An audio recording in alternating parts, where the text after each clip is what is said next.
What will your life be like in 100 years? This question has been asked throughout time and will continue to be asked as time goes on. We can't say for certain for obvious reasons, but this video will be giving a good guess as to what the future may hold. Let's start with gene editing. In the last 10 years, there have been some serious advancements in this field. A big one is CRISPR that allows us to edit our genes with great precision. To give an analogy on how this technology has progressed, gene editing has gone from maps to GPS systems. And because of these revolutions, we may be able to cure every sickness known to man. In fact, it has already helped people with sickle cell disease. I don't think the potential of CRISPR is as well known as it should be. This could make the disabled walk, the deaf hear, the blind see. This isn't limited to just sickness or impairments, however. This could get rid of biological aging forever. Right now, people live to be around 70 to 80 years old. A good portion of that time is spent in pain or sick in bed. But not for long. We could live to see our 500th birthday and quite possibly see the first 1000th birthday. You may think of these people as old and wrinkled and ready to keel over, but these people won't look a day over 22. We could spend centuries, possibly a couple millennia, with our friends and family, but nothing is without its downsides. When we hit this point with gene editing, it will be a common practice to edit babies in the mother's womb. We call these designer babies. At first, these children will be edited to be perfectly healthy, like eliminating a genetic disease that runs in the family. But if these genetic edits are being made, then why not throw in some extra bonuses? Why not make them taller, or give them 160 IQ? How about the ability to run for miles without getting tired? All of this sounds amazing until you realize that these procedures are not free.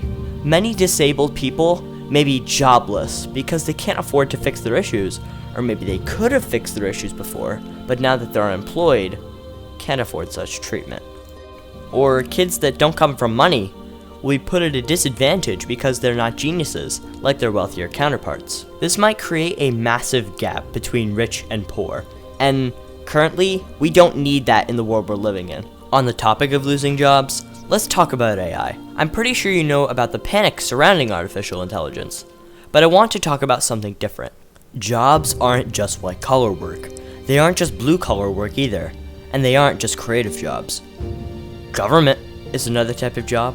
Contrary to popular belief, humans actually do run the countries we live in and make the laws that we abide by every day. But who's to say that couldn't be bot work? Bots might actually be favored to lead our countries compared to the human counterparts. They could make unbiased, objective decisions and make them in a matter of seconds.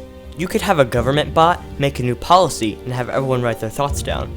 The bot would be able to read everyone's thought on the matter and could make the necessary changes he would need to keep everyone happy while still making the life of everyone in his country better. We are becoming obsolete and this isn't 100 years away. The bots are here now. So, how could we combat this? Well, if you're so worried, then Neuralink could be your savior. I'm sure you've heard of Neuralink before, but in case you haven't, it's a company that wants to put a computer chip in your brain. The wires that connect your brain to the chip would link to the neurons in your brain. It can allow us to learn things in an instant, for example, French or Spanish. But the most important part of Neuralink, in my opinion, is that it will allow us to think like bots. What do I mean by that? Is that we can read a lot of text in an instant and remember every last word of it. And we can use that information to help us with building a rocket, or making a car, or starting a business. Lawyers would be a big thing for cyborgs because 1, they can read what the person said or did in a matter of seconds, and 2, the person being defended would feel a bit better about a fellow human defending them, instead of just some string of code. When you get this computer chip installed into your brain, you'll be able to play games that look like real life. You can enter fictional worlds and see them through your eyes.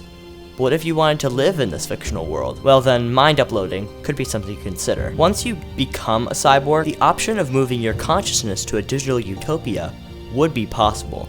And that, my friends, could mean immortality. This isn't science fiction either. The futurist Ray Kurzweil predicts that mind uploading could be possible in the year 2045. Do you realize how soon that is? That's 24 years away as of writing. In 100 years, this practice could be widespread, and you, the viewer watching at home, could experience immortality for yourself. Thank you so much for watching the video. I know it's a bit different from my last couple of videos, but I really wanted to talk about this. So be sure to comment down below what you thought of the video, like and subscribe, and I'll see you in the next one.